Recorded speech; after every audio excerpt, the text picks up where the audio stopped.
Hello दोस्तों, तो मेरी आज की कहानी है कौवा चला हंस की चाल। एक समय की बात है, एक कौवा था। कौवा समुद्र के किनारे एक मानव बस्ती में रहता था।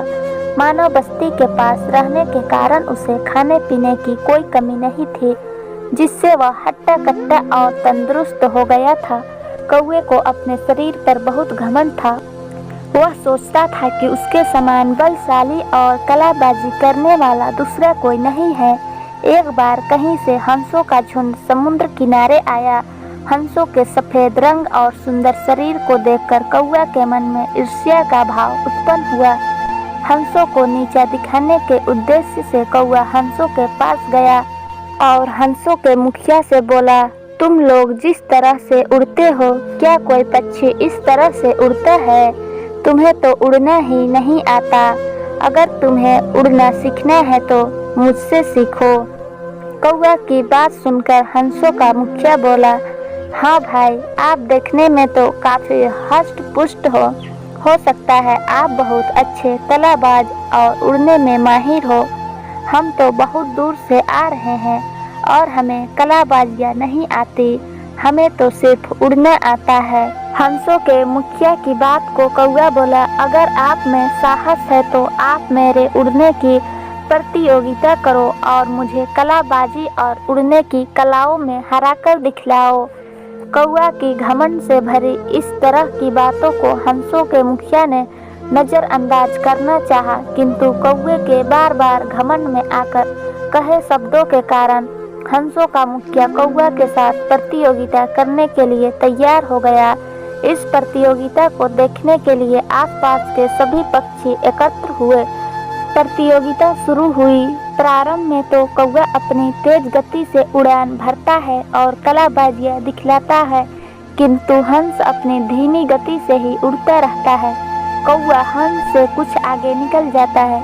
कौवा कुछ देर उड़ने के पश्चात थकने लगता है और अपने आसपास देखता है तो उसे चारों ओर समुद्र और पानी ही दिखलाई देता है। कौवा अब चाहकर भी वापस नहीं आ सकता था, क्योंकि वह समुद्र की सीमा के बहुत अंदर तक पहुंच गया था और थकान के कारण उसका शरीर जवाब दे रहा था। कौवा अब ठीक से उड़ भी नहीं पा रहा था और थकान के कारण बार बार नीचे आ रहा था और समुद्र के पानी को बार बार छू रहा था। दूर से हंसों का मुखिया इस सारी घटना को देख रहा था और उसे समझ में आ गया था कि कौवा थकान के कारण उड़ने में ज़्यादा देर सक्षम नहीं हो पाएगा। इसीलिए वह कौवा के पास गया और बोला, मित्र, क्या तुम्हें उड़ने में किसी प्रकार की कोई समस्या आ रही है? अगर मेरी कोई सहायता की आवश्यकता हो तो बतलाओ। कौवा को अब तक बात समझ में आ चुकी थी कि उसके झूठे घमंड के कारण आज उसकी जान मुश्किल में है। उसने हंस से कहा, मित्र, थकान के कारण मेरा शरीर जवाब दे रहा है। अब मैं उड़ने में असमर्थ हूँ। अगर थोड़ी देर और हुई तो मैं समुद्र में गिर जाऊंगा। कृपया मुझे बचा लो। कौवे की बात सुनकर हंस को उस पर दया आ गई और उसने कौवा को अपने पंजों में दबाकर अपने साथ ऊंचाई पर ले गया और वापस समुद्र के किनारे की तरह उड़ान भरी। कुछ ही देर में कौवा और हंस दोनों ही किनारे पर आ गए।